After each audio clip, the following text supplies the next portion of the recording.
के ठाकुरा आपे वर्तन हार, नानक एको बसरिया दूजा कै दृष्टार। सतगुरां की साजी सवारी गुरु प्यारी खालसा साध संगत जीओ, अमृत वेले तो सतगुरां की पावन हयाती दे विच हजूरी दे विच अमृतमयी बाणी सतगुरां के अमृतमयी महाबोल तुर की बाणी आई, इन सगली चिंत मिटाई सरवण कीते ने। आओ चलते हुए प्रकरण के मुताबिक संग्राम के इस अवसर से एकत्रित होए हैं अते वेड़ा है गुरबाणी विख्यान का। चलते हुए प्रकरण को अगे तोड़ते हैं। गुरबाणी विख्यान के इस वेले के विच अज के दिन, क्योंकि कत्क महीने का संग्रांदी का दिहाड़ है, संग्राम का दिहाड़ा है, दिन है, इस करके चलती हुई लड़ीवार विचार के विचों अज का दिन संकोच के कत्क के महीने की विचार के अधीन अज आप गुरु पिता दी खुशियां प्राप्त करनियां ने। जिथों तक आवाज़ पहुँचती है और जिन्ना समा सानू सतगुरां ने आप अमृत वेले का बख्शा है, उस समय को संभालद्या होया रसना के द्वारा गुरु शब्द को हिरदे के विच वसाउणा है। हिरदे के वेड़े विच गुरु के पवित्र अमृतमय चरण पवाने ने अते सारिਆਂ ने मिल करके बोलना है सतनाम श्री सतनाम श्री वाहिगुरू जी का खालसा वाहिगुरू जी की फतेह। अज का यह पावन जो शब्द है, इसकी आरंभता मनुख के कर्मां तो की गई है कि मनुख का जो भी जीवन है जगते जो विचर रहा है, हर एक बंदे का जीवन एको जिहा नहीं है। हर एक जीवन के कुछ ना कुछ फर्क है, कुछ ना कुछ डिफरेंसिस ने, कुछ अंतराल।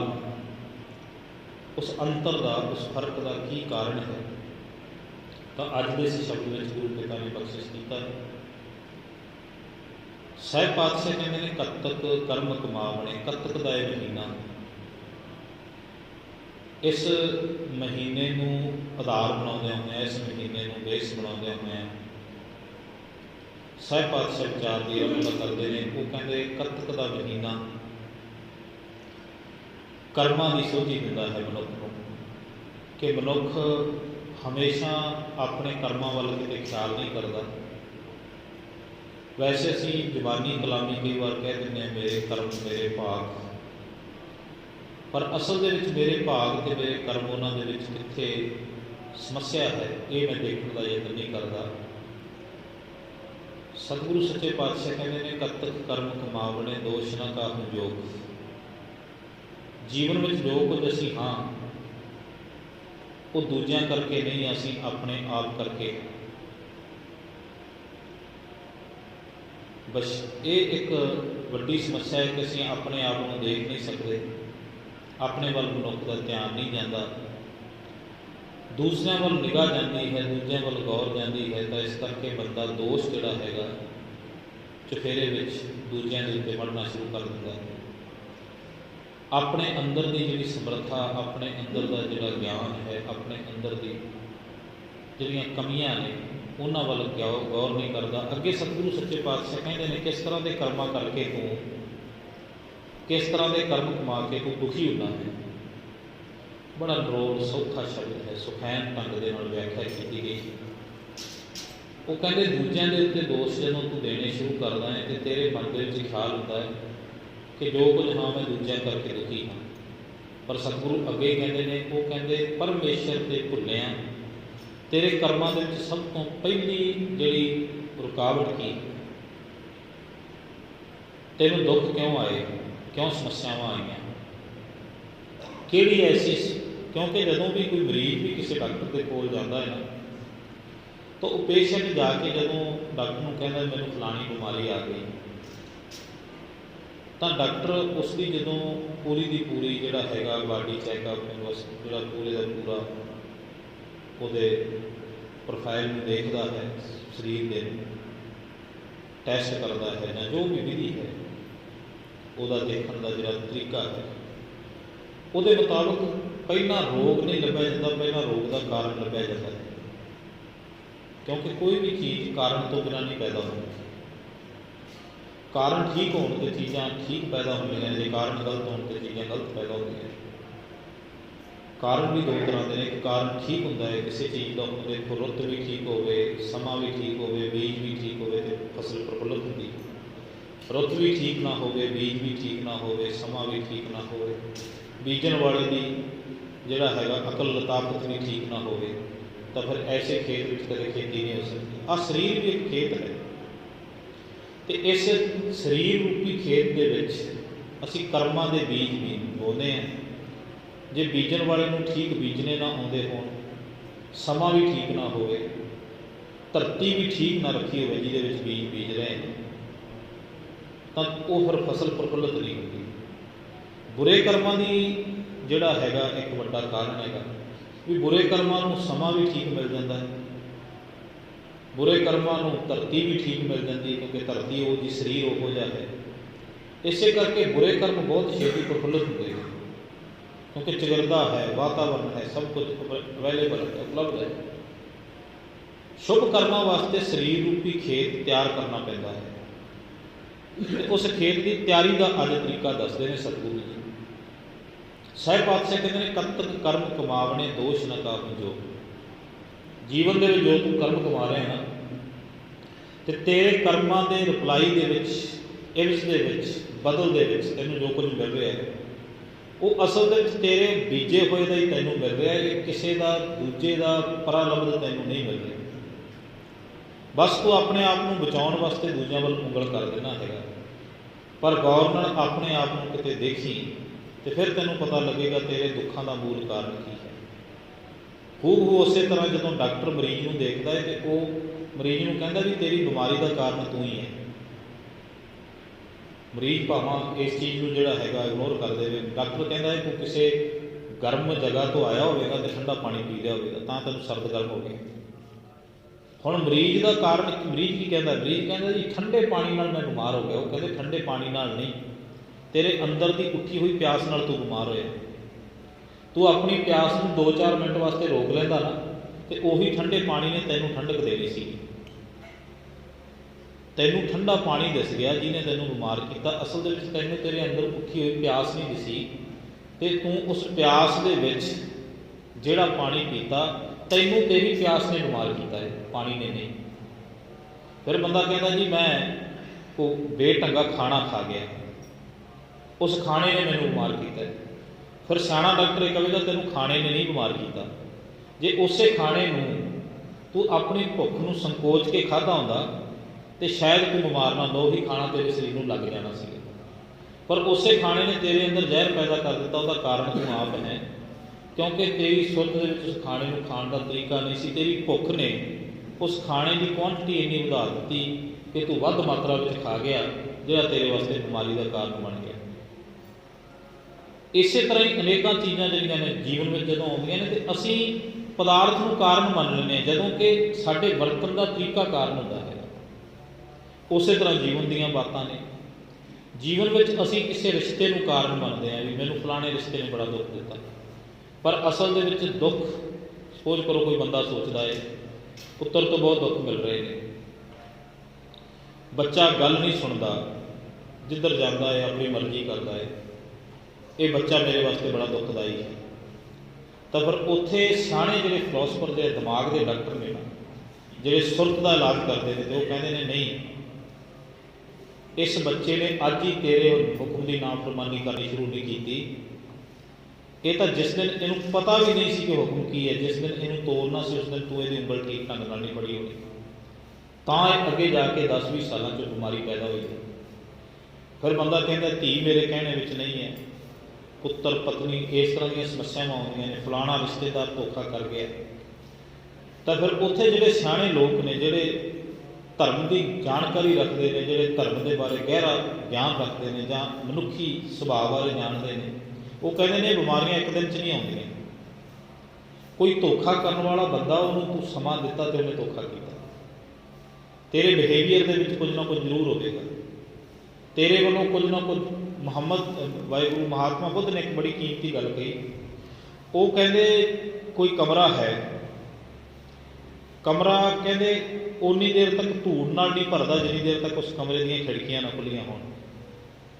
किसी ने खिड़कियां अंदरों खोलियां तो अंदर धूड़ आई, डस्ट आने का कारण यही होंदा ना, दरवाजे खुल जाने तो डस्ट आएगी।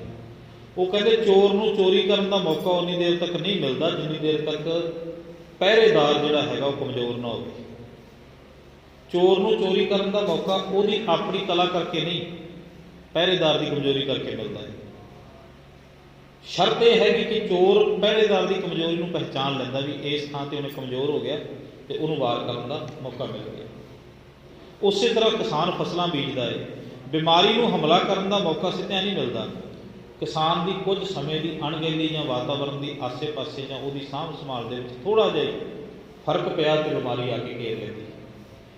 अज के इस पावन शब्द में भी सतगुरु सच्चे पातशाही समझा रहे हैं। वो कहते जिवें बाहरी चीज़ों के बाहरी समीकरणों के प्रभाव पैदा है, तेरे जीवन में असर पैदा, उस तरह अंदर भी ये चीज़ां जिहड़ियां असर करदियां ने। वो कहते जिन्होंने कहना भी मेरे कर्म ने, मेरे भाग ने, मेरे दुख, वो कहते असल दे विच दूजियां ते गिला ना कर, तेरे अपने में किते ना किते जाके कमी आई तो उस कमी का करके तेरे जीवन के इन्हां दुखों की आमद हुई। तो फिर उस कारण उस रीनाइजेशन को अगे साडे सामने रखते हैं। वो कहते परमेश्वर ते भुलिया व्यापन सभे रोग। हुण इस शब्द को वैसे मैं इसे उदाहरण बना के अगे 10-15 मिनट जिन्ने तुहाडे नाल साझे करने ने अगे तुरांगा। परमेश्वर परमेश्वर शब्द असीं जदों वरतते हाँ जबान द्वारा, गुरु ग्रंथ साहिब की बाणी के जिन्ने भी शब्द ने ना वाहिगुरू के, जो परमेश्वर शब्द कहा तो सुभाविक साडे अंदर क्या होता भी परमात्मा। फिर कोई कहता उन्होंने पार ब्रह्म, पर कोई कहता है राम, कोई अल्लाह, खुदा, गॉड, किन्ने नाम ने, पर हर एक नाम का संबंध उस नाम की किरत नाल है। जिहड़ा नाम कोई भी पैदा होता ना, नाम किसी कर्म चों पैदा होता है। ईश्वर का अर्थ होंदा है मालक, तो परम का अर्थ होंदा परम मालक, मालकां का मालक। वो कहते असल दे विच तू मालक नूं भुल गया। मालक का अर्थ मलकीयत नूं, अपनी असली अंदर की प्रभु सत्ता नूं भुल गया। क्योंकि एक पासे असीं ये भी कहते हैं ना कि बंदा खुद मुख्तियार है, तो जे बंदा अपनी खुद मुख्तियारी भुल के हुण कोई किसी मुल्क का बादशाह गुलाम हो जाए तो मुल्क नूं गुलाम होने लग्या टाइम नहीं लगता। जिन्ने भी मुल्क गुलाम होंदे ने ना पुरातन समय तो बादशाह कदे भी प्रजा नूं नहीं जितदा हुंदा।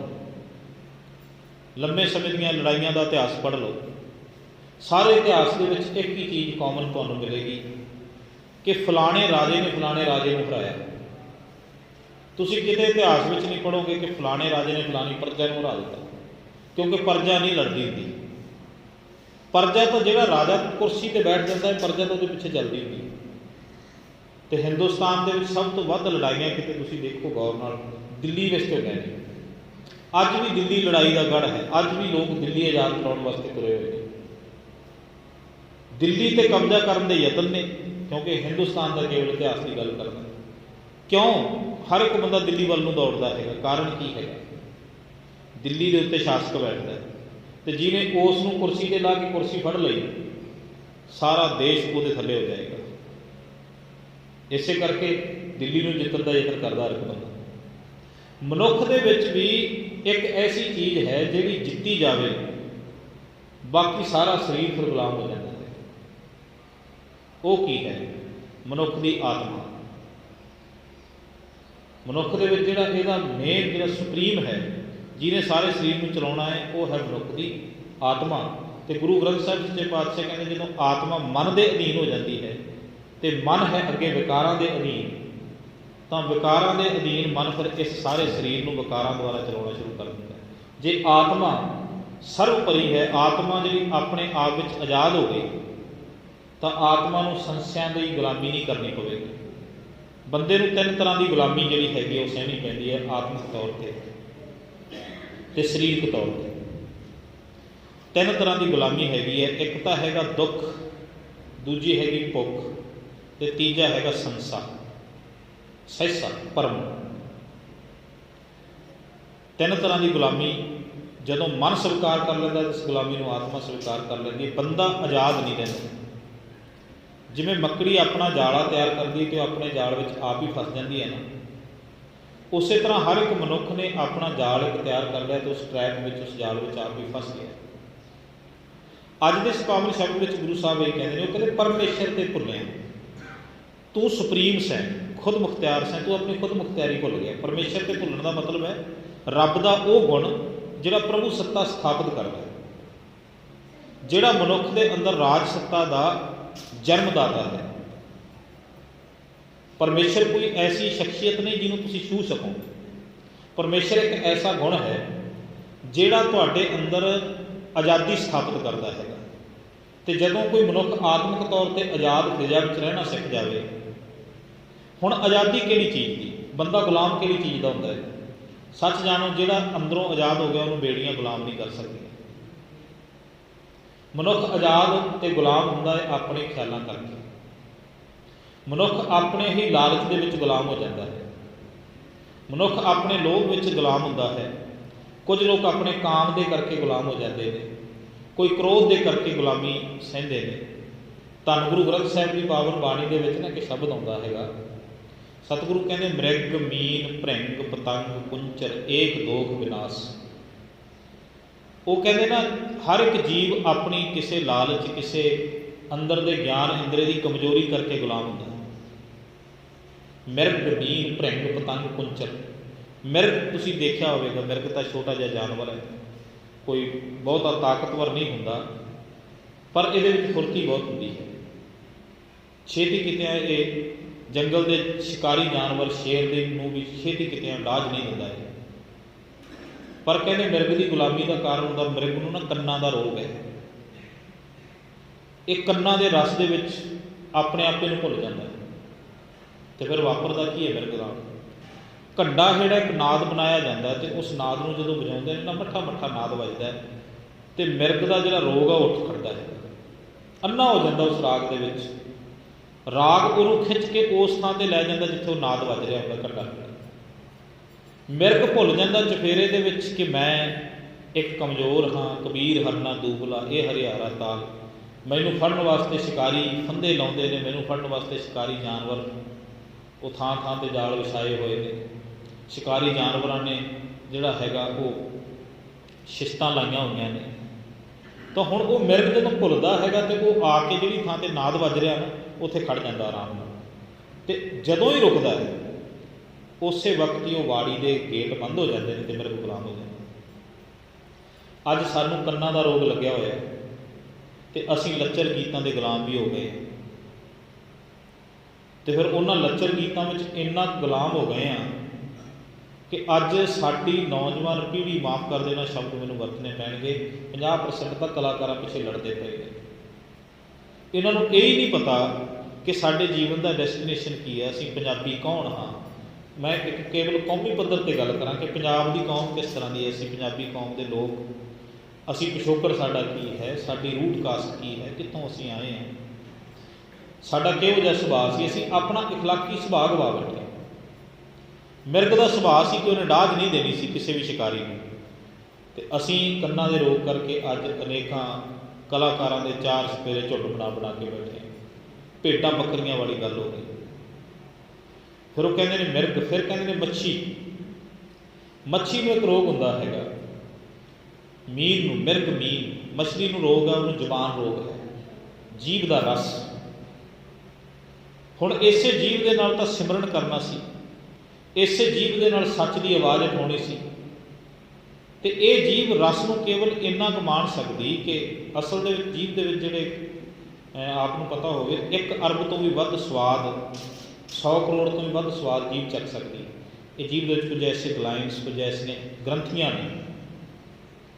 ਪਰ ਉਹ ਸਵਾਦ ਚੱਖਣ ਦੀ ਉਹਦੀ ਪ੍ਰਵਿਰਤੀ ਕਿਉਂ ਸੀ? ਪਰਮਾਤਮਾ ਨੇ ਇਹ ਸਵਾਦ ਚੱਖਣ ਵਾਸਤੇ ਸਾਨੂੰ ਤਾਂ ਦਿੱਤੇ ਸਨ, ਜੀਵ ਨੂੰ ਇਹ ਕਲਾ ਤਾਂ ਦਿੱਤੀ ਸੀ ਕਿ ਮਨੁੱਖ ਕੁਝ ਐਸਾ ਨਾ ਖਾ ਬੈਠੇ ਜਿਹੜਾ ਇਹਦੇ ਸਰੀਰ ਵਾਸਤੇ ਹਾਨੀਕਾਰਕ ਹੋਵੇ। ਹੁਣ ਬੰਦੇ ਨੇ ਉਸ ਜੀਵ ਨੂੰ ਵਰਤਣਾ ਹੀ ਦੂਜੇ ਲੋਟ ਸ਼ੁਰੂ ਕਰ ਦਿੱਤਾ। ਉਹਨੇ ਇਕੱਲਾ ਜੀਭ ਨੂੰ ਚਟਕਾਰੇ ਵਾਸਤੇ ਵਰਤਣਾ ਸ਼ੁਰੂ ਕਰ ਦਿੱਤਾ। ਉਹ ਕਹਿੰਦੇ ਮਛਲੀ ਕੀ ਕਰਦੀ ਹੈ, ਮਛਲੀ ਦੌੜਦੀ ਹੈ, ਕੁੰਡੀ ਲੱਗੀ ਹੁੰਦੀ ਹੈ ਜਾਲ ਦੇ ਵਿੱਚ ਅਤੇ ਉਹਦੇ ਉੱਤੇ ਹੁੰਦਾ ਮਾਸ। ਮਛਲੀ ਨੂੰ ਇਕੱਲਾ ਮਾਸ ਦਿਸਦਾ ਹੈ ਅਤੇ ਤਿੱਖੀ ਕੁੰਡੀ ਨਹੀਂ। ਉਹ ਮਾਸ ਦੀ ਗੋਟੀ ਨੂੰ ਮੂੰਹ ਮਾਰਦੀ ਹੈ ਅਤੇ ਉਹ ਕਹਿੰਦੇ ਕੁੰਡੀ ਜਿਹੜੀ ਹੈ ਉਹਦੇ ਗਲਫੜਿਆਂ ਵਿੱਚ ਦੀ ਲੰਘ ਜਾਂਦੀ, ਉਹਦੇ ਨੱਕ ਵਿੱਚ ਦੀ ਲੰਘ ਜਾਂਦੀ ਅਤੇ ਮੱਛੀ ਕੁੰਡੀ ਵਿੱਚ ਫਸ ਜਾਂਦੀ ਹੈ। ਅੱਜ ਅਨੇਕਾਂ ਲੋਕ ਆਪਣੇ ਜੀਭ ਦੇ ਸਵਾਦ ਵਿੱਚ ਹੀ ਫਸੇ ਹੋਏ ਨੇ। ਅਨੇਕਾਂ ਲੋਕ। ਸਤਿਗੁਰੂ ਸੱਚੇ ਪਾਤਸ਼ਾਹ ਕਹਿੰਦੇ ਨੇ ਕਿ ਜਿੰਨੇ ਸੰਸਾਰ ਦੇ ਪਦਾਰਥ ਨੇ, ਹਰ ਇੱਕ ਪਦਾਰਥ ਸਰੀਰ ਵਾਸਤੇ ਬਣਿਆ ਹੈ। ਕੋਈ ਕਿਸੇ ਸਰੀਰ ਵਾਸਤੇ ਬਣਿਆ, ਕੋਈ ਕਿਸੇ ਵਾਸਤੇ। ਪਰ ਜਦੋਂ ਜੀਭ ਤੋਂ ਅੱਗੇ ਕੋਈ ਪਦਾਰਥ ਲੰਘ ਗਿਆ, ਉਹਨੇ ਕੇਵਲ ਪੇਟ ਭਰਨ ਦਾ ਕੰਮ ਕਰਨਾ, ਹੋਰ ਕੁਝ ਨਹੀਂ। ਪਰ ਬੰਦਾ ਜਿਹੜਾ ਹੈਗਾ ਉਸ ਜੀਭ ਦੇ ਸਵਾਦ ਨਾਲ ਜੁੜ ਕੇ, ਜਿਹੜੀ ਜੀਭ ਨੇ ਇਸ ਨੂੰ ਸਿਮਰਨ ਕਰਕੇ ਆਜ਼ਾਦ ਕਰਵਾ ਦੇਣਾ ਸੀਗਾ, ਉਸੇ ਜੀਭ ਨੇ ਇਹਨੂੰ ਗੁਲਾਮ ਕਰਕੇ ਰੱਖ ਦਿੱਤਾ। ਕਿਉਂਕਿ ਜਿਸ ਦਿਨ ਇਹ ਜੀਭ ਆਜ਼ਾਦ ਖੁਦ ਮੁਖਤਿਆਰੀ ਨਾਲ ਬੋਲਦੀ ਅਤੇ ਉਸੇ ਦਿਨ ਹੀ ਆਜ਼ਾਦ ਹੋ ਜਾਣਾ ਸੀ। ਜਿਵੇਂ ਇੱਕ ਉਦਾਹਰਨ ਸ਼ਾਇਦ ਪਹਿਲਾਂ ਮੈਂ ਕਦੇ ਤੁਹਾਡੇ ਨਾਲ ਸਾਂਝੀ ਕੀਤੀ ਹੋਵੇ। ਉਹ ਕਹਿੰਦੇ ਵੀ ਤੋਤਾ ਜਿਹੜਾ ਹੈਗਾ ਪਿੰਜਰੇ ਵਿੱਚ ਪਿਆ ਨਾ, ਜਿੰਨੀ ਦੇਰ ਤੱਕ ਉਹ ਗੁਲਾਮਾਂ ਵਾਲੀ ਬੋਲੀ ਬੋਲੇਗਾ, ਉਹ ਕਦੇ ਮਾਲਕ ਤੋਂ ਆਜ਼ਾਦ ਨਹੀਂ ਹੋ ਸਕੇਗਾ। ਤੋਤੇ ਨੂੰ ਗੁਲਾਮ ਹੀ ਉਸੇ ਨੂੰ ਬਣਾਇਆ ਜਾਂਦਾ ਜਿਹੜਾ ਕਿਸੇ ਦੀ ਨਕਲ ਕਰਕੇ ਬੋਲਣਾ ਸ਼ੁਰੂ ਕਰ ਦੇਵੇ। ਜਿਹੜਾ ਤੋਤਾ ਆਪਣੀ ਬੋਲੀ ਬੋਲਦਾ, ਉਹਨੂੰ ਕੋਈ ਪਿੰਜਰੇ 'ਚ ਨਹੀਂ ਪਾਉਂਦਾ। ਤੋਤੇ ਅਨੇਕਾਂ ਇੱਥੇ ਉੱਡੇ ਫਿਰਦੇ ਹੋਣਗੇ, ਤੁਸੀਂ ਦੇਖਿਆ, ਉਹਨਾਂ ਨੂੰ ਕੋਈ ਨਹੀਂ ਫੜਦਾ ਪਿੰਜਰੇ ਵਿੱਚ। ਨਸਲ ਵੇਖੀ ਜਾਂਦੀ। ਉਹ ਕਹਿੰਦੇ ਆਹ ਤੋਤਾ, ਇਹਦੇ ਮੋਢਿਆਂ 'ਤੇ ਲਾਲ ਰੰਗ ਲੱਗਿਆ ਹੋਇਆ, ਇਹਦੇ ਮੋਢੇ ਲਾਲ ਨੇ ਭਾਈ, ਇਹ ਜਿਹਦੇ ਮੋਢੇ ਲਾਲ ਨੇ ਨਾ, ਇਹ ਦੂਜੇ ਦੀ ਬੋਲੀ ਬੋਲ ਨਹੀਂ ਸਿੱਖ ਜਾਏਗਾ ਛੇਤੀ। ਅਤੇ ਫਿਰ ਉਸ ਤੋਤੇ ਨੂੰ ਫੜ ਕੇ ਪਿੰਜਰੇ 'ਚ ਪਾਇਆ ਜਾਂਦਾ। ਕਿਤੇ ਅਸੀਂ ਲਾਲ ਮੋਢਿਆਂ ਵਾਲੇ ਤੋਤੇ ਤਾਂ ਨਹੀਂ ਬਣ ਗਏ ਕਿ ਦੂਜਿਆਂ ਦੀ ਬੋਲੀ ਬੋਲਦਿਆਂ ਪਿੰਜਰੇ ਵਿੱਚ ਵੜ ਕੇ ਬਹਿ ਗਏ। ਕਿਉਂਕਿ ਜੀਭ ਜਿਹੜੀ ਸੀ ਉਹਨੇ ਆਪਣੀ ਬੋਲੀ ਬੋਲਣੀ ਸੀ ਅਤੇ ਆਜ਼ਾਦ ਹੋ ਜਾਣਾ ਸੀ। ਅਸੀਂ ਅੱਜ ਆਪਣੀ ਬੋਲੀ ਤੋਂ ਟੁੱਟ ਗਏ ਅਤੇ ਅਸੀਂ ਗੁਲਾਮ ਹੋ ਗਏ। ਆਪਣੀ ਖੁਦ ਮੁਖਤਿਆਰੀ, ਪ੍ਰਭੂ ਸੱਤਾ, ਪਰਮੇਸ਼ਰ 'ਤੇ ਭੁੱਲੇ। ਆਪਣੀ ਖੁਦ ਮੁਖਤਿਆਰੀ, ਆਪਣੀ ਬੋਲੀ। ਧੰਨ ਗੁਰੂ ਗ੍ਰੰਥ ਸਾਹਿਬ ਦੀ ਬਾਣੀ ਦੇ ਵਿੱਚ ਕਿਹਾ, ਉਹ ਕਹਿੰਦੇ ਘਰ ਘਰ ਮੀਆਂ ਸਭਨਾ ਜੀਆਂ ਬੋਲੀ ਅਵਰ ਤੁਮਾਰੀ, ਆਦਿ ਪੁਰਖ ਕੋ ਅੱਲੋ ਕਹੀਏ ਸਿੱਖਾਂ ਆਈ ਬਾਤ, ਦੇਵਰ ਦੇਵਤਿਆਂ ਕਰ ਲਾਗਾ ਮੇਕਾ ਘੜੀ ਸੰਭਾਲੀ। ਉਹ ਕਹਿੰਦੇ ਜੇ ਕਹਿੰਦੇ ਜਿਹੜੀ ਬੋਲੀ ਹੈ ਨਾ, ਕਹਿੰਦੇ ਕਿਸੇ ਦੀ ਬੋਲੀ ਬੋਲੋਗੇ ਤਾਂ ਗੁਲਾਮ ਹੋ ਜਾਓਗੇ। ਅਤੇ ਅੱਜ ਕੀ ਹੋਇਆ? ਅੱਜ ਅਸੀਂ ਬਾਹਰੀ ਤੌਰ 'ਤੇ ਦੇਖੀਏ ਕਿ ਸਾਡੀ ਬੋਲੀ ਜਿਹੜੀ ਖਤਮ ਹੋ ਗਈ। ਸਾਡੇ ਬੱਚਿਆਂ ਨੂੰ ਤੁਸੀਂ, ਚਲੋ ਮੈਂ ਸਿੱਧੇ ਰੂਪ ਵਿੱਚ ਜੇ ਆਪਾਂ ਗੱਲ ਕਰ ਲਈਏ, ਸਕੂਲਾਂ ਦੇ ਵਿੱਚ ਪੰਜਾਬੀ ਬੋਲਣ ਦੇ ਉੱਤੇ ਟੈਕਸ ਲੱਗਦਾ ਹੈਗਾ। ਤੁਹਾਨੂੰ ਪਤਾ ਹੋਵੇ, ਫਾਈਨ ਲਾਇਆ ਜਾਂਦਾ, ਜੁਰਮਾਨਾ।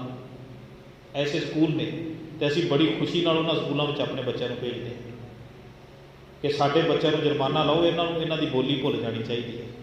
ਅਤੇ ਜਿਹੜੀਆਂ ਕੌਮਾਂ ਆਪਣੀ ਬੋਲੀ ਭੁੱਲ ਜਾਂਦੀਆਂ, ਉਹ ਕੌਮਾਂ ਕਦੇ ਕਾਮਯਾਬ ਨਹੀਂ ਹੁੰਦੀਆਂ। ਯਹੂਦੀ ਕੌਮ ਨੂੰ ਪੜ੍ਹੋ, ਦੁਨੀਆ ਦੇ ਵਿੱਚ ਸਾਡੇ ਜਿੰਨੀ ਗਿਣਤੀ ਉਹਨਾਂ ਦੀ 2 ਕਰੋੜ, ਪਰ ਦੁਨੀਆ ਦੀ ਸਾਰੀ ਬੈਂਕਿੰਗ ਸਿਸਟਮ ਉਹਨਾਂ ਦੇ ਹੱਥ ਵਿੱਚ ਅੱਜ। ਉਹਨਾਂ ਦੀ ਬੋਲੀ ਹੈ ਹੀਬਰੂ। 2000 ਸਾਲ ਹੋ ਗਏ ਯਹੂਦੀਆਂ ਨੂੰ ਯਰੂਸ਼ਲਮ ਵਿੱਚ ਨਿਕਲਿਆ ਹੋਇਆ ਨੂੰ, 2000 ਸਾਲ। ਅਤੇ 2000 ਸਾਲਾਂ ਦੇ ਵਿੱਚ ਉਹਨਾਂ ਨੇ ਕਦੇ ਆਜ਼ਾਦੀ ਦਾ ਖਿਆਲ ਨਹੀਂ ਅੰਦਰੋਂ ਛੱਡਿਆ। 2000 ਸਾਲ ਬਾਅਦ ਅੱਜ ਦੁਨੀਆ ਦੀਆਂ ਚੋਟੀ ਦੀਆਂ ਕੌਮਾਂ ਦੇ ਵਿੱਚ ਇੱਕ ਨੇ ਯਹੂਦੀ। ਰੌਥਚਾਇਲਡਸ, ਬੈਂਕਰਸ ਸਾਰੇ ਯਹੂਦੀ ਨੇ। ਪਤਾ ਕਿਹੜੀ ਚੀਜ਼ ਕਰਕੇ ਉਹਨਾਂ ਨੇ ਆਪਣੀ ਬੋਲੀ ਨਹੀਂ ਮਰਨ ਦਿੱਤੀ? ਉਹਨਾਂ ਨੇ ਆਪਣੇ ਸਾਹਿਤ ਨੂੰ ਨਹੀਂ ਛੱਡਿਆ। ਉਹਨਾਂ ਕੋਲ ਧਰਤੀ ਨਹੀਂ ਸੀ ਰਹਿਣ ਵਾਸਤੇ। ਅਸੀਂ ਪੰਜਾਬ ਦੇ ਵਾਸੀ ਹਾਂ, ਸਾਡੇ ਕੋਲ ਧਰਤੀ ਵੀ ਹੈ, ਸਾਡੇ ਕੋਲ ਆਪਣੀ ਬੋਲੀ ਹੈ, ਸਾਡੇ ਕੋਲ ਆਪਣਾ ਗ੍ਰੰਥ ਹੈ। ਉਹਨਾਂ ਕੋਲ ਆਪਣੀ ਧਰਤੀ ਨਹੀਂ ਸੀ, ਉਹਨਾਂ ਦੇ ਕੋਲ ਆਪਣੀ ਜ਼ਮੀਨ ਨਹੀਂ ਸੀ ਰਹੀ। ਅਤੇ ਤੁਹਾਨੂੰ ਪਤਾ ਹੋਵੇ, ਸੰਨ 1942 ਤੋਂ ਲੈ ਕੇ 45 ਤੱਕ ਕਰੋੜਾਂ ਯਹੂਦੀਆਂ ਨੂੰ ਹਿਟਲਰ ਵਰਗਿਆਂ ਨੇ ਜਰਮਨ ਦੇ ਵਿੱਚ ਕਤਲ ਕਰ ਦਿੱਤਾ ਸੀ। ਗੈਸ ਚੈਂਬਰਾਂ ਦੇ ਵਿੱਚ ਪਾ ਕੇ 5-5 ਹਜ਼ਾਰ ਨੂੰ ਉਹਨੂੰ ਕਤਲ ਕੀਤਾ ਗਿਆ। ਕਰੋੜਾਂ ਦੀ ਗਿਣਤੀ ਵਿੱਚ ਕਤਲ ਹੋਏ ਉਹ। ਅਤੇ ਉਸ ਤੋਂ ਬਾਅਦ ਉਹ ਅਗਲੇ 60 ਸਾਲਾਂ ਦੇ ਵਿੱਚ ਦੁਨੀਆ ਦੇ ਟੌਪ ਦੇ ਉੱਤੇ ਬੈਠੇ ਨੇ। ਅਤੇ ਅੱਜ ਸਭ ਤੋਂ ਵੱਡੀ ਉਹਨਾਂ ਦੇ ਕੋਲ ਜੇ ਕੋਈ ਪਲੱਸ ਪੁਆਇੰਟ ਹੈਗਾ, ਅਤੇ ਉਹ ਪਤਾ ਕੀ ਹੈ? ਉਹਨਾਂ ਨੇ ਅਮਰੀਕਾ ਦੇ ਵਿੱਚ ਵੀ ਆਪਣੇ ਸਕੂਲ ਖੋਲ੍ਹੇ ਹੋਏ। ਅਤੇ ਲੋਕ ਚਾਹੁੰਦੇ ਨੇ, ਉਹ ਕਹਿੰਦੇ ਵੀ ਇੰਨੀ ਆਲਾ ਦਰਜੇ ਦੀ ਇਹਨਾਂ ਦੀ ਵਿੱਦਿਆ, ਇਹਨਾਂ ਕੋਲ ਦੌਲਤ, ਇੰਨਾ ਸਰਮਾਇਆ ਹੈ, ਸਾਡੇ ਬੱਚੇ ਵੀ ਇਹਨਾਂ ਦੇ ਸਕੂਲਾਂ ਵਿੱਚ ਪੜ੍ਹਨ। ਅਤੇ ਜਦੋਂ ਕੋਈ ਆਪਣੇ ਬੱਚੇ ਨੂੰ ਅਮਰੀਕਨ, ਕੋਈ ਅੰਗਰੇਜ਼ ਗੋਰਾ ਉਹਨਾਂ ਦੇ ਸਕੂਲ ਵਿੱਚ ਲੈ ਕੇ ਜਾਂਦਾ ਨਾ ਕਿ ਸਾਡੇ ਬੱਚੇ ਨੂੰ ਭਰਤੀ ਕਰੋ, ਅਤੇ ਉਹ ਕਹਿੰਦੇ ਨੇ 1 ਸਾਲ ਅਸੀਂ ਪਹਿਲਾਂ ਆਪਣੀ ਬੋਲੀ ਸਿਖਾਵਾਂਗੇ, ਹੀਬਰੂ। ਪਹਿਲਾਂ ਅਸੀਂ ਆਪਣੀ ਬੋਲੀ ਸਿਖਾਵਾਂਗੇ, फिर अगले साल जदों ये साडी बोली बोलन लग जाएगा उस तो बाद इहनूं भर्ती करांगे। किन्नी कमाल की गल है। जिहड़ी बोली 2000 साल तक टक्करां मारदी रही, जिहड़े जिन्हां कोल अपनी धरती भी नहीं सी, अज दुनिया का सब तो ताकतवर देश उन्हां दे स्कूलों में अपने बच्चों को भर्ती करवाना चाहता, तो सब तो पहली शर्त है भी असीं तुहाडी बोली बोलण लई तैयार हाँ, साडे बच्चों को तुसीं भर्ती कर लो। ये है बोली ना प्रेम। असीं तो अपनी बोली अपनी भाषा इहदे नाल टुट गए, खुद मुख्तियारी खत्म हो गई साडी बोली की। अज पंजाबी बोली गुलाम बन के रह गए अंग्रेजी की। किवें अंग्रेजी की गुलाम? तुसीं किते तुहाडे किसी भी डिवाइस नूं पंजाबी दे विच जदों वरतना होवे ना, तो पहलां अंग्रेजी के शब्दों नाल तुलना करके देखते हैं भी ये अंग्रेजी विच इहदा नाम की है, पंजाबी के शब्द ही नहीं, वकैबलरी दे विचों खत्म हो गए साडी भाषा चों। तो अज के शब्द विच कहते हैं जदों बंदे की जुबान कल्ला खाण दे रस ही नहीं, दूजियां बोलियां दे भी रसां विच पै जावे, वो जुबान भी गुलाम हो जाती। मिर्ग मीन, फिर कहते हैं भरिंग, भरिंगी एक कीड़ा है। भरिंगी नूं नक की नासका की एक बीमारी होती है। बीमारी की है ये? जदों खुशबू के वल नूं आकर्षित हुंदा ना, कमल का फुल जदों महकदा है तो दौड़दा उस वल नूं उड़दा, कमल के फुल दे विच जाके बैठ जाता। तो जदों ही कमल के फुल में बैठदा भौरा, एक महक दे विच इन्ना गलतान हो जाता भी इहनूं दिन अते रात का ख्याल ही नहीं रहता। फ्रैगरेंस इहनूं इन्ना, खुशबू इहनूं इन्ना आकर्षित करती है, इहनूं समय का ज्ञान ही नहीं रहता कि समा की हो गया। तो वो जिहड़ा हैगा वो महक जिहड़ी नक की गुलामी है ना, वो की करदी फिर शाम के वक्त कमल का फुल जिहड़ा हैगा वो बंद हो जाता। वो जदों बंद हो जाता है तो फिर भंवरा विचे साह घुट के मर जाता। एक रोग ने मौत पे खड़ी कर दी। जे किते ये नक का गुलाम ना होंदा तो भंवरा कदे ना मरदा। फिर कहते हैं पतंग, पतंग अखां का गुलाम है। जिहड़े तुसीं भंबट देखते हो जगदी हुई मोमबत्ती के चार सफेरे घूमते हैं, असल दे विच वो जिहड़े भंवरे पतंग ने ना, उन्होंने वो मोमबत्ती की लाट बड़ी सोहनी लगती तो उन्होंने अखां नूं आकर्षित करती है, पर उन्होंने ये ख्याल नहीं भी कल्ली ये रोशनी नहीं है, ये अग भी है। वो चार सफेरे घूमते घूमते घूमते घूमते अपनिया अखां दे इन्ना अधीन हो जाते हैं कि वो अखां जिहड़ियां ने ना, उन्होंने अखां की आकर्षकता जिहड़ी हैगी है, ग्रेविटेशन जिहड़ी हैगी, उन्होंने खिंच के बिल्कुल दीवे के नेड़े लै जाती है। तो जो बिल्कुल नेड़े होंगे ने तो उन्होंने पंख सड़ जाते हैं, सड़ के धरती पर डिग पैंदे ने। पतंग अखां का रोग, अखी देख न रजियां तो बंदा अखां का गुलाम हो गया। तो उन्होंने अखां की गुलामी करके अज अनेक बीमारियां सेड़ रहा है। कुंचर हाथी काम का गुलाम है। जदों हाथी नूं पकड़िया जाता है, नौजवान हाथी नूं, हाथी दे विच ताकत बहुत है, समर्थ है, पर इनू बड़ा सौखा फड़िया जाता है। कागज़ की हथनी बना के रस्ते च ठल दी जाती है, पर जिहड़े रस्ते में कागज़ की हथनी रोकी जाती है ना, उस रस्ते दे विच बड़ा वड्डा टोआ पट्टिया होंदा ते उस टोए दे उत्ते कख काने पा के ढकिया होंदा।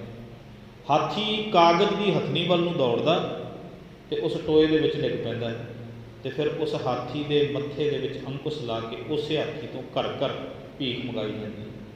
बड़ा ताकतवर जानवर है, एक रोग ने गुलाम कर दिया।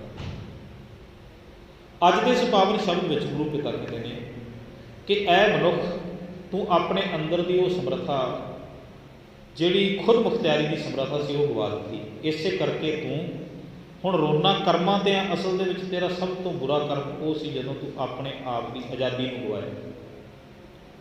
तैनूं तीन चीज़ां ने फड़ के रख लिया, एक तो दुख, दूजा भुख ते तीजा संसार। दुनिया में तुसीं देखो जिन्हां लोकां नूं असीं अज शहीद कहने ना, शहीद, मैं हुणे तुहाडे नाल जिक्र किया यहूदी कौम का, 42 तो 47 तक 46 तक 2 करोड़ यहूदी मारिया गया, पर उन्हां दे जिन्ने लोग मरे ने उन्होंने शहीद नहीं मन्निया जाता। ਉਹ ਤਾਂ ਰਿਸਪੈਕਟ ਕਰਦੇ ਨੇ, ਪਰ ਉਹਨਾਂ ਲੋਕਾਂ ਨੂੰ ਨਹੀਂ ਮੰਨਿਆ ਜਾਂਦਾ ਉਸ ਮਿਆਰ ਦੇ ਵਿੱਚ ਨਹੀਂ। ਪਰ ਸਾਡੀ ਸਿੱਖਾਂ ਦੀ ਸ਼ਹੀਦਾਂ ਦੀ ਗਿਣਤੀ 9 ਲੱਖ ਹੈ। ਅਸੀਂ ਉਹਨਾਂ ਨੂੰ ਵੀ ਯਾਦ ਕਰਦੇ ਜਿਨ੍ਹਾਂ ਮਾਵਾਂ ਦੇ ਬੱਚੇ ਟੋਟੇ ਕਰਕੇ ਗਲਾਂ ਵਿੱਚ ਹਾਰ ਪਾਏ ਗਏ। ਅਸੀਂ ਉਹਨਾਂ ਨੂੰ ਵੀ ਯਾਦ ਕਰਦੇ ਹਾਂ ਜਿਹੜੇ ਤੋਪਾਂ ਦੇ ਅੱਗੇ ਖੜੇ। ਕਿਉਂ? ਇੱਕ ਵੱਡੀ ਚੀਜ਼ ਸੀ ਉਹਨਾਂ ਦੇ ਵਿੱਚ।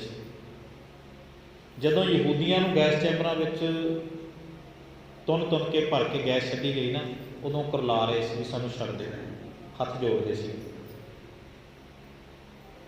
ਕਿਉਂ? ਕਿਉਂਕਿ ਸਰੀਰ ਨੂੰ ਦੁੱਖ ਲੱਗੇਗਾ। ਪਰ ਜਿਸ ਦਿਨ ਸਿੱਖਾਂ ਨੂੰ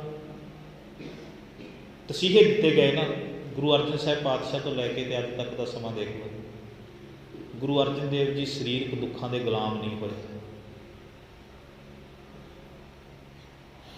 ਸਰੀਰ ਨੂੰ ਦੁੱਖ ਬੜੇ ਦਿੱਤੇ ਗਏ। ਅੱਜ ਅਸੀਂ ਕਈ ਵਾਰੀ ਸਰੀਰਕ ਸੁੱਖਾਂ ਦੇ ਵਾਸਤੇ, ਕਿਉਂਕਿ ਸਰੀਰਕ ਸੁੱਖ ਅਸੀਂ ਕਿਉਂ ਇਕੱਠੇ ਕਰਦੇ ਹਾਂ? ਸਰੀਰ ਨੂੰ ਦੁੱਖ ਨਾ ਆ ਜਾਵੇ, ਆਈ ਹੈ ਨਾ ਕਾਰਨ। ਸਾਡੇ ਘਰ ਦਾ ਇੱਕ ਸਿਧਾਂਤ ਹੈ, ਉਹ ਕਹਿੰਦੇ ਦੇਹੀ ਕਿਸ ਕੀ ਵਾਪਰੀ, ਤੂੰ ਇਹਨੂੰ ਦੁੱਖਾਂ ਤੋਂ ਬਚਾ ਕੇ ਰੱਖ, ਪਰ ਇਹਨੇ ਮਰ ਫੇਰ ਵੀ ਜਾਣਾ। ਇਹਨੂੰ ਤੂੰ ਕੁਝ ਸਮੇਂ ਵਾਸਤੇ ਹੋ ਸਕਦਾ ਹੈ ਵੀ ਕਿਸੇ ਦੁੱਖ ਤੋਂ ਬਚਾ ਲਵੇ, ਪਰ ਸਦੀਵ ਜਿਹੜਾ ਦੁੱਖ ਆਉਣਾ ਨਾ ਉਹ ਆ ਕੇ ਰਹਿਣਾ। ਕਿਉਂਕਿ ਇੱਕ ਦਿਨ ਤਾਂ ਨੈਣੋ ਨੀਰ ਬਹੇ ਤਨ ਖੀਨਾ, ਇਹਨਾਂ ਅੱਖਾਂ ਨੂੰ ਕਿੰਨਾ ਮਰਜ਼ੀ ਸੰਭਾਲ, ਇਹਨਾਂ 'ਚੋਂ ਪਾਣੀ ਵਗਣਾ ਹੀ ਹੈ। ਬਲੈਕ ਕੈਟਰਿਕ, ਵਾਈਟ ਕੈਟਰਿਕ, ਚਿੱਟੇ ਕਾਲੇ ਮੋਤੀਏ ਦਾ ਪ੍ਰਭਾਵ ਜਾਂ ਇਹਨਾਂ ਦੇ ਵਿੱਚ ਧੁੰਦਲਾਪਣ ਆ ਹੀ ਜਾਣਾ, ਜਿੰਨਾ ਮਰਜ਼ੀ ਕਰੀ ਚੱਲਦੇ। ਨੈਣੋ ਨੀਰ ਬਹੇ ਤਨ ਖੀਨਾ, ਭਏ ਕੇਸ ਦੁੱਧਵਾਨੀ, ਇਹਨਾਂ ਨੂੰ ਜਿੰਨਾ ਮਰਜ਼ੀ ਕਾਲਾ ਕਰਨ ਦਾ ਯਤਨ ਕਰ, ਇਹਨਾਂ ਨੇ ਚਿੱਟੇ ਹੋਈ ਜਾਣਾ ਹੈ। ਰੁੰਦਾ ਕੰਠ, ਜਿਹੜੇ ਗਲੇ ਦੇ ਉੱਤੇ ਤੂੰ ਮਾਣ ਕਰਦਾ ਇਹਨੇ ਰੁੱਝ ਜਾਣਾ ਕਿਸੇ ਦਿਨ। ਜਿਹੜੇ ਸਰੀਰ ਨੂੰ ਬੜਾ ਤਾਕਤਵਰ ਕਹਿਣਾ, ਇਹਨੇ ਇੱਕ ਦਿਨ ਜਿਹੜਾ ਹੈਗਾ ਬੁਢਾਪੇ ਵੱਲ ਨੂੰ ਜਰਾ ਰੋਗ ਇਹਨੂੰ ਆ ਕੇ ਗਰਾਸ਼ੀ ਲੈਣਾ ਉਸਨੇ। ਤਾਂ ਸਾਡੇ ਘਰ ਨੇ ਇੱਕ ਨਵਾਂ ਸਿਧਾਂਤ ਦਿੱਤਾ, ਉਹ ਕਹਿੰਦੇ ਦੁੱਖ ਦਾ ਗੁਲਾਮ ਨਹੀਂ ਹੋਣਾ। ਕਿਹੜੇ ਦੁੱਖ ਦਾ? ਸਰੀਰਕ ਦੁੱਖ ਦਾ ਗੁਲਾਮ ਵੀ ਨਹੀਂ ਹੋਣਾ ਤੇ ਮਾਨਸਿਕ ਦੁੱਖ ਦਾ ਗੁਲਾਮ ਵੀ ਨਹੀਂ ਹੋਣਾ।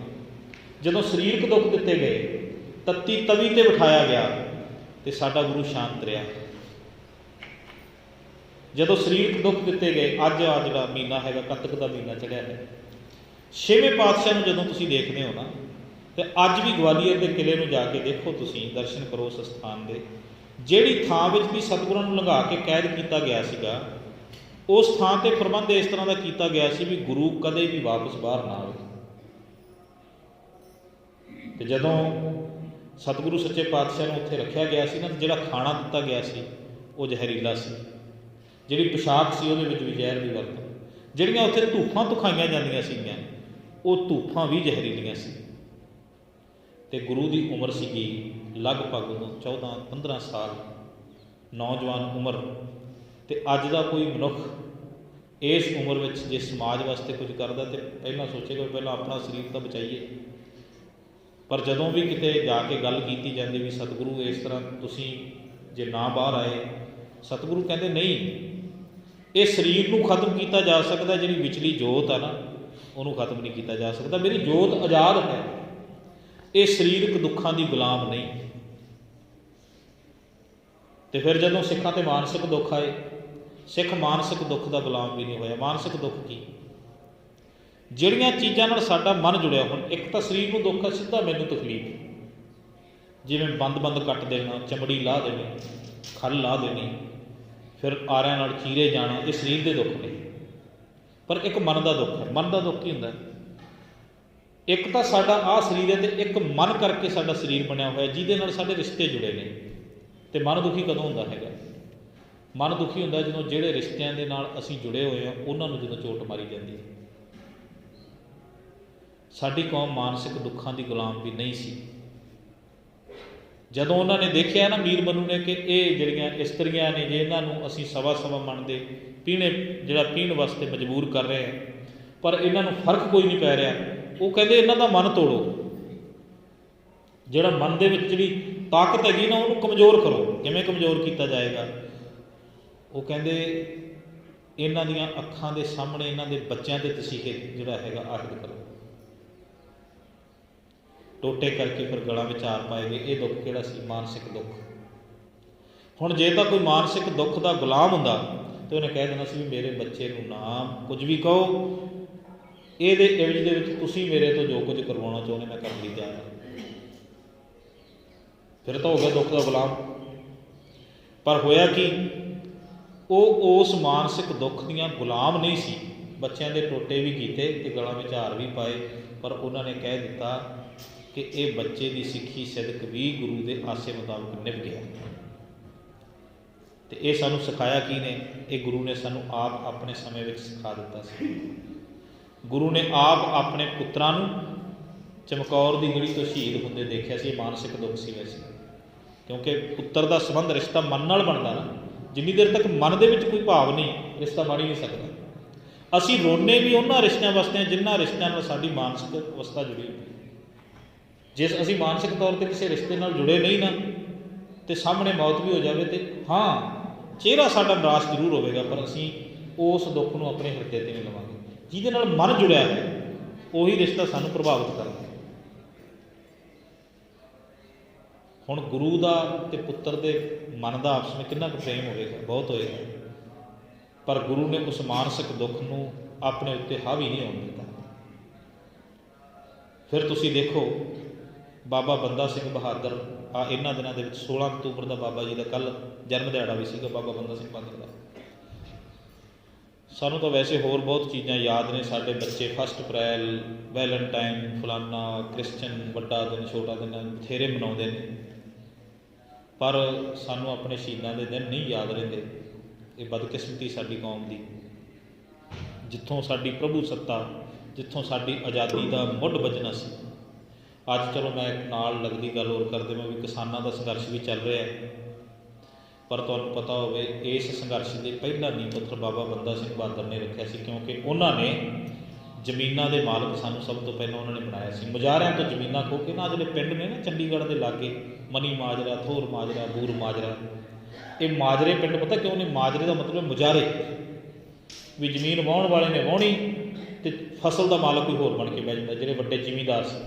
ਬਾਬਾ ਬੰਦਾ ਸਿੰਘ ਬਹਾਦਰ ਨੇ ਜ਼ਿਮੀਂਦਾਰਾਂ ਢਾਂਚਾ ਤੋੜ ਕੇ ਫਸਲਾਂ ਦੇ ਮਾਲਕ ਕਿਸਾਨਾਂ ਨੂੰ ਬਣਾਇਆ ਸੀ। ਅਤੇ ਅੱਜ ਵੀ ਜੇ ਦੁਬਾਰਾ ਅਸੀਂ ਉਹੀ ਰਸਤੇ 'ਤੇ ਤੁਰਨਾ ਚਾਹੁੰਦੇ ਤਾਂ ਸਾਨੂੰ ਬਾਬਾ ਬੰਦਾ ਸਿੰਘ ਬਹਾਦਰ ਵਾਲਾ ਰਾਹ ਇਖਤਿਆਰ ਕਰਨਾ ਪਵੇਗਾ। ਦੂਜੇ ਰਸਤਿਆਂ ਦੇ ਨਾਲ ਗੱਲ ਬਣਨੀ ਨਹੀਂ, ਮੰਨੀਏ ਨਾ ਮੰਨੀਓ ਗੱਲ ਵੱਖਰੀ, ਰਸਤਾ ਉਹੀ ਇਖਤਿਆਰ ਕਰਨਾ ਪਵੇਗਾ। ਕਿਉਂਕਿ ਜਿਹੜੀ ਧਰਤੀ 'ਤੇ ਜਿਹੜੇ ਢੰਗ ਦੇ ਨਾਲ ਨਦੀਆਂ ਨਿਕਲਦੀਆਂ ਨੇ ਨਾ, ਉਸੇ ਢੰਗ ਨਾਲ ਹੀ ਕੱਢੀਆਂ ਜਾ ਸਕਦੀਆਂ ਨੇ। ਹੁਣ ਧਰਤੀ 'ਚੋਂ ਪਾਣੀ ਕੱਢਣਾ ਅਤੇ ਅਸੀਂ ਬੋਰ ਲਾ ਕੇ ਕੱਢਦੇ, ਬੋਰਵੈਲ ਨਾਲ। ਖੂਹ ਨਹੀਂ ਲੱਗਦੇ ਸਾਡੀ ਧਰਤੀ 'ਤੇ, ਕਿਉਂਕਿ ਧਰਤੀ ਦਾ ਸੁਭਾਅ ਹੈ, ਪਾਣੀ ਇਹਦੇ ਵਿੱਚ ਮਿੱਟੀ ਉਸ ਤਰ੍ਹਾਂ ਦੀ ਹੈ। ਜੇ ਇਹੀ ਪਾਣੀ ਤੁਸੀਂ ਕਿਤੇ ਜਿਹੜਾ ਹੈਗਾ ਹੋਰ ਥਾਵਾਂ 'ਤੇ ਕੱਢਣਾ ਹੋਵੇ, ਜਿਵੇਂ ਪਹਾੜੀ ਹੈ, ਉੱਥੇ ਖੂਹ ਦੇ ਨਾਲ ਕੀਤਾ ਜਾ ਸਕਦਾ ਸਭ ਕੁਝ। ਕਹਿਣ ਦਾ ਭਾਵ ਹਰ ਇੱਕ ਚੀਜ਼ ਦਾ ਇੱਕ ਵੇਖ ਹੁੰਦਾ ਹੈ। ਬਾਬਾ ਬੰਦਾ ਸਿੰਘ ਬਹਾਦਰ ਜਨਮਦਾਤਾ ਸੀ ਇਹਨਾਂ ਜ਼ਮੀਨਾਂ ਨੂੰ ਸਾਨੂੰ ਮਲਕੀਅਤ ਦੇਣ ਦਾ, ਕਿ ਜਿਹੜਾ ਕਾਸ਼ਤਕਾਰ ਹੈ ਉਹੀ ਮਾਲਕ ਹੋਵੇ। ਉਹ ਆਪਣੀ ਫਸਲ ਨੂੰ ਆਪਣੇ ਢੰਗ ਨਾਲ ਵੇਚ, ਕਿਉਂਕਿ ਉਹ ਪੈਦਾ ਕਰਦਾ ਹੈ, ਉਹ ਫਸਲ ਦਾ ਮਾਲਕ ਹੈ। ਅਤੇ ਜੇ ਰਾਜੇ ਨੇ ਵੀ ਉਹਦੇ ਤੋਂ ਫਸਲ ਖਰੀਦਣੀ ਹੈ, ਵਕਤ ਦੀ ਸਰਕਾਰ ਨੇ ਵੀ, ਉਹ ਵੀ ਉਹਨੂੰ ਪੈਸੇ ਪੇ ਕਰਕੇ ਖਰੀਦੇ। ਇਹ ਕਾਨੂੰਨ ਬਾਬਾ ਬੰਦਾ ਸਿੰਘ ਬਹਾਦਰ ਨੇ ਪਾਸ ਕੀਤਾ ਸੀ। ਖਰ ਬਾਬਾ ਬੰਦਾ ਸਿੰਘ ਬਹਾਦਰ ਨੂੰ ਮਾਨਸਿਕ ਦੁੱਖ ਦਿੱਤਾ ਗਿਆ, ਕਿਉਂਕਿ ਸਰੀਰਕ 7 ਮਹੀਨਿਆਂ ਦੀ ਭੁੱਖ ਉਹਨਾਂ ਨੂੰ ਤੋੜ ਨਹੀਂ ਸਕੀ। ਅਤੇ ਫਿਰ ਕਿਆ ਕਹਿੰਦੇ, ਇਹਨਾਂ ਦੇ ਪੁੱਤਰ ਨੂੰ ਲਿਆਓ, ਇਹਨਾਂ ਦੇ ਸਾਹਮਣੇ ਪੁੱਤਰ ਦਾ ਕਾਲਜਾ ਕੱਢ ਕੇ ਇਹਨਾਂ ਦੇ ਮੂੰਹ ਵਿੱਚ ਪਾਓ, ਫਿਰ ਤਾਂ ਟੁੱਟੇਗਾ ਨਾ। ਪਰ ਉਹ ਮਾਨਸਿਕ ਦੁੱਖ ਵੀ ਤੋੜ ਨਹੀਂ ਸਕਿਆ। ਜਾਂ ਤਾਂ ਸਾਨੂੰ ਦੁੱਖ ਤੋੜਦਾ ਹੈ, ਅਤੇ ਜਾਂ ਤੋੜਦੀ ਹੈ ਫਿਰ ਗੁਲਾਮ ਬਣਦੇ ਅਸੀਂ ਭੁੱਖ ਦੇ। ਭੁੱਖ ਕਿਹੜੀ? ਇਕੱਲੀ ਰੋਟੀ ਦੀ ਭੁੱਖ ਨਹੀਂ। ਮੈਂ ਉਹਦਾ ਜ਼ਿਕਰ ਕਰ ਚੁੱਕਿਆ ਨਾ, ਵੀ ਮਛਲੀ ਜੀਭ ਦੇ ਰਸ ਵਿੱਚ ਫਸ ਜਾਂਦੀ ਹੈ। ਸਾਡੇ ਅੰਦਰ ਪੈਦਾ ਹੋਈਆਂ ਮੋਹ ਲੋਭ ਦੀਆਂ ਭੁੱਖਾਂ, ਉਹ ਭੁੱਖਾਂ ਬੰਦੇ ਨੂੰ ਗੁਲਾਮ ਬਣਾ ਦਿੰਦੀਆਂ ਨੇ। 4 ਪੈਸਿਆਂ ਦਾ ਲੋਭ ਕਿਸੇ ਦੇ ਅੱਗੇ ਹੱਥ ਜੋੜਨ ਵਾਸਤੇ ਮਜਬੂਰ ਕਰ ਦਿੰਦਾ। ਅਤੇ ਜਿਸ ਦਿਨ ਅਸੀਂ ਲੋਭ ਦੇ ਅਧੀਨ ਨਹੀਂ, ਫਿਰ ਸਿਰ ਝੁਕਦਾ ਹੈ, ਫਿਰ ਹੱਥ ਨਹੀਂ, ਸਿਰ ਨਹੀਂ ਝੁਕਦਾ ਫਿਰ ਸਿਰ ਕੱਟਿਆ ਜਾਂਦਾ ਹੈ, ਜੁੜਦਾ ਨਹੀਂ। ਹੱਥ ਨਹੀਂ ਜੁੜਦੇ, ਹੱਥ ਕੱਟੇ ਜਾਂਦੇ ਨੇ। ਮਸਤਕ ਫਿਰ ਝੁਕਦਾ ਨਹੀਂ ਕਿਸੇ ਦੇ ਅੱਗੇ। ਫਿਰ ਜਦੋਂ ਖੁਦ ਮੁਖਤਿਆਰ ਹੋ ਗਿਆ, ਆਪਣੀ ਮਰਜ਼ੀ ਦਾ ਮਾਲਕ। ਮੈਂ ਸ਼ਾਇਦ ਪਹਿਲਾਂ ਵੀ ਵਾਰਤਾ ਸਾਂਝੀ ਕੀਤੀ ਸੀ। ਉਹ ਕਹਿੰਦੇ ਸਿਕੰਦਰ ਜਦੋਂ ਇੱਥੋਂ ਇੱਕ ਸੰਤ ਨੂੰ ਲਿਜਾਣ ਵਾਸਤੇ ਜ਼ੋਰ ਜ਼ਬਰ ਕਰ ਰਿਹਾ ਸੀ ਨਾ, ਕਹਿੰਦਾ ਤੈਨੂੰ ਲੈ ਕੇ ਜਾਣਾ ਮੈਂ ਆਪਣੇ ਮੁਲਕ 'ਚ। ਉਹ ਕਹਿੰਦਾ ਮੈਂ ਨਹੀਂ ਜਾਣਾ। ਉਹ ਕਹਿੰਦਾ ਮੈਂ ਤੇਰਾ ਸਿਰ ਵੱਢ ਕੇ ਲੈ ਜਾਵਾਂ। ਉਹ ਕਹਿੰਦਾ ਸਿਰ ਲੈ ਜਾਏਗਾ, ਪਰ ਮੈਨੂੰ ਤਾਂ ਨਹੀਂ ਲਿਜਾ ਸਕੇਗਾ ਨਾ। ਸਿਰ ਤੋਂ ਕੀ ਕਰਾਏਗਾ? ਵੱਡੇ ਹੋਏ ਸਿਰ, ਉਹ ਕਹਿਣ ਲੱਗਿਆ ਵੱਢਿਆ ਹੋਇਆ ਸਿਰ ਤੇਰੇ ਕੰਮ ਦਾ ਨਹੀਂ, ਤੇਰੇ ਕੰਮ ਦਾ ਤਾਂ ਸਿਕੰਦਰ ਝੁਕਿਆ ਹੋਇਆ ਸਿਰ ਹੈ। ਪਰ ਤੇਰੀ ਬਦਕਿਸਮਤੀ, ਤੂੰ ਗਲਤ ਸਿਰ ਚੁਣ ਲਿਆ। ਮੈਂ ਸਿਰ ਉਹ ਨਹੀਂ ਜਿਹੜਾ ਝੁਕ ਜਾਵੇ। ਤਾਂ ਉਹਨੂੰ ਕਹਿੰਦੇ ਪਰਮੇਸ਼ਰ 'ਤੇ ਭੁੱਲਿਆ। ਜਦੋਂ ਮਨੁੱਖ ਆਪਣੀ ਖੁਦ ਮੁਖਤਿਆਰੀ ਨੂੰ ਭੁੱਲਦਾ ਹੈ, ਕਿ ਮੈਂ ਕੀ ਹਾਂ, ਮੇਰੇ ਅੰਦਰ ਇੱਕ ਆਜ਼ਾਦ ਪ੍ਰਭੂ ਸੱਤਾ ਹੈ, ਜਿਹੜੀ ਜੋਤ ਸਾਰਿਆਂ ਵਿੱਚ ਆ ਉਹ ਮੇਰੇ ਵਿੱਚ ਵੀ ਹੈ। ਤੇ ਜੋਤ ਨੂੰ ਕਦੇ ਜੋਤ ਨਹੀਂ ਝੁਕਾ ਸਕਦੀ, ਜੋਤਾਂ ਇੱਕ ਹੋ ਸਕਦੀਆਂ ਨੇ ਦੋ। ਇੱਕ ਦੀਵਾ ਕਦੇ ਦੂਜੇ ਦੀਵੇ ਨੂੰ ਨਹੀਂ ਬੁਝਾ ਸਕਦਾ, ਦੀਵਾ ਕਦੇ ਦੂਜੇ ਦੀਵੇ ਨੂੰ ਨਹੀਂ ਬੁਝਾਉਂਦਾ ਹੁੰਦਾ। ਦੋ ਦੀਵੇ ਇਕੱਠੇ ਕਰ ਦਿਓ, ਦੀਵਾ ਕਿਵੇਂ ਦੀਵੇ ਨੂੰ ਬੁਝਾ ਦੇ? ਦੀਵਾ ਆਪਣੀ ਕਮੀ ਕਰਕੇ ਬੁਝਦਾ ਹੈ, ਜਦੋਂ ਤੇਲ ਮੁੱਕ ਜਾਵੇ ਤਾਂ ਦੀਵਾ ਬੁਝ ਜਾਂਦਾ ਹੈ। ਅਸੀਂ ਆਪਣੇ ਔਗਣਾ ਕਰਕੇ ਗੁਲਾਮ ਹੁੰਦੇ ਹਾਂ, ਜਦੋਂ ਸਾਡੇ ਅੰਦਰੋਂ ਗੁਣਾਂ ਦਾ ਖਜ਼ਾਨਾ ਮੁੱਕ ਜਾਂਦਾ ਹੈ, ਉਸ ਵਕਤ ਜੀਵਨ ਦੀ ਗੁਲਾਮੀ ਸ਼ੁਰੂ ਹੋ ਜਾਂਦੀ ਹੈ। ਤਾਂ ਇਸੇ ਕਰਕੇ ਸਾਹਿਬ ਪਾਤਸ਼ਾਹ ਕਹਿੰਦੇ ਨੇ, ਪਰਮੇਸ਼ਰ ਤੇ ਭੁੱਲਿਆ ਵਿਆਪਨ ਸਭੇ। ਆਪਣੀ ਖੁਦ ਜਿਹੜੀ ਹੈਗੀ ਖੁਦ ਪ੍ਰਸਤੀ, ਆਜ਼ਾਦ ਪ੍ਰਸਤੀ ਜਦੋਂ ਮਨੁੱਖ ਗਵਾਉਂਦਾ ਹੈ ਤੇ ਜ਼ਿੰਦਗੀ 'ਚ ਰੋਗਾਂ ਦੀ ਆਮਦ ਹੁੰਦੀ ਹੈ। ਸੋ ਇੰਨਾ ਸਮਾਂ ਨਹੀਂ ਮੈਂ ਅੱਗੇ ਵਿਚਾਰ ਕਰ ਸਕਾਂ। ਬੇਮੁਖ ਹੋਏ ਰਾਮ ਤੇ ਲੱਗਣ ਜਨਮ ਵਿਜੋਗ। ਜਦੋਂ ਉਸ ਪਰਮਾਤਮਾ ਤੋਂ ਬੇਮੁਖ ਹੋ ਗਏ ਤੇ ਜਨਮਾਂ ਦੇ ਵਿਜੋਗ। ਖਿਨਮੈ ਕੌੜੇ ਹੋਏ ਗਏ ਜਿਤਲੇ ਮਾਇਆ ਭੋਗ। ਇੱਕ ਖਿਣ ਦੇ ਵਿੱਚ ਸਾਰੇ ਪਦਾਰਥਾਂ ਦੇ ਭੋਗ ਜਿਹੜੇ ਨੇ, ਜਦੋਂ ਇਹ ਜੀਵਨ ਜਿਹੜਾ ਹੈਗਾ ਬੇਰਸ ਹੋ ਗਿਆ ਨੇ ਤੇ ਪਦਾਰਥਾਂ ਦੇ ਭੋਗ ਵੀ ਬੇਰਸ ਹੋ ਜਾਣੇ ਨੇ। ਵਿਕਾਰਾਂ ਨੇ ਮਨੁੱਖ ਨੂੰ ਬੇਰਸ ਕਰ ਦੇਣਾ। ਵਿੱਚ ਨਾ ਕੋਈ ਕਰ ਸਕੈ ਕਿਸ ਥਾਂ ਰੋਵੈ ਰੋਜ਼। ਵਿੱਚ ਵਿਚੋਲਾ ਸੰਸਾਰਕ ਪਦਾਰਥ ਕਿਤੇ ਤੈਨੂੰ ਵਿਚੋਲਾ ਬਣ ਕੇ ਸੁੱਖ ਨਹੀਂ ਦੇ ਸਕਣਗੇ। ਸੁੱਖਾਂ ਦੀ ਪ੍ਰਾਪਤੀ ਪ੍ਰਭੂ ਤੋਂ ਬਿਨਾਂ ਨਹੀਂ ਹੋਵੇਗੀ। ਵਿੱਚ ਦਾ ਮਤਲਬ ਹੈ ਵਿਚੋਲਾ। ਉਹ ਕਹਿੰਦੇ ਪਦਾਰਥ ਕਦੇ ਵਿਚੋਲਾ ਬਣ ਕੇ ਤੈਨੂੰ ਪਰਮਾਤਮਾ ਦੇ ਸੁੱਖ ਤੱਕ ਨਹੀਂ ਪਹੁੰਚਾ ਸਕਦੇ। ਬਦਕਿਸਮਤੀ ਬੰਦੇ ਨੇ ਰੱਬ ਦੇ ਨਾਲ ਸਾਂਝ ਪਾਉਣ ਵਾਸਤੇ ਵੀ ਪਦਾਰਥਾਂ ਨੂੰ ਵਿਚੋਲੇ ਬਣਾ ਰੱਖਿਆ। ਬੰਦਾ ਕਹਿੰਦਾ ਸ਼ਾਇਦ ਕਿਤੇ ਕੀਮਤੀ ਪਦਾਰਥਾਂ ਨਾਲ ਹੀ ਰੱਬ ਨੂੰ ਮਿਲਿਆ ਜਾ ਸਕਦਾ, ਨਹੀਂ। ਵਿੱਚ ਨਾ ਕੋਈ ਕਰ ਸਕੇ ਕਿਸ ਥਾਂ ਰੋਵੈ ਰੋਜ਼। ਕੀਤਾ ਕਿਛੂ ਨਾ ਹੋਵੇ ਲਿਖਿਆ ਧੁਰ ਸੰਜੋਗ। ਤੇਰੇ ਧੁਰ ਦੇ ਵਿੱਚ ਕਿਸ ਤਰ੍ਹਾਂ ਦੇ ਅੰਦਰ ਜਿਹੜੇ ਨੇ ਉਹ ਵਿਚਾਰ ਬਣੇ ਨੇ, ਉਹਨਾਂ ਦੇ ਮੁਤਾਬਕ ਕਹਿਣ ਲੱਗੇ ਸਭ ਕੁਝ ਹੋਏਗਾ। ਕੀਤਾ ਕਿਛੂ ਨਾ ਹੋਵੇ ਲਿਖਿਆ ਧੁਰ ਸੰਜੋਗ। ਵਡਭਾਗੀ ਮੇਰਾ ਪ੍ਰਭ ਮਿਲੇ ਤਾਂ ਉਤਰੇ ਸਭ ਵਿਯੋਗ। ਕੱਤਕ ਹੋਵੇ ਸਾਧ ਸੰਗ ਬਿਨ ਸੇ ਸਭੇ ਸੋਗ। ਜੇ ਸਤ ਸੰਗਤ ਕੱਤਕ ਦੇ ਮਹੀਨੇ ਵਿੱਚ ਹੋ ਗਈ, ਤੇਰੇ ਅੰਦਰ ਦੇ ਸੋਗ ਖਤਮ ਹੋ ਜਾਣਗੇ, ਰੋਗ ਖਤਮ ਹੋ ਜਾਣਗੇ। ਸੋ ਇੰਨੀਆਂ ਕੁ ਬੇਨਤੀਆਂ ਪ੍ਰਵਾਨ ਕਰਨੀਆਂ ਹੁਣ ਤਾਈਆਂ ਦੇ ਲਿਖਮਾਂ ਦੇ ਜਾਚਕ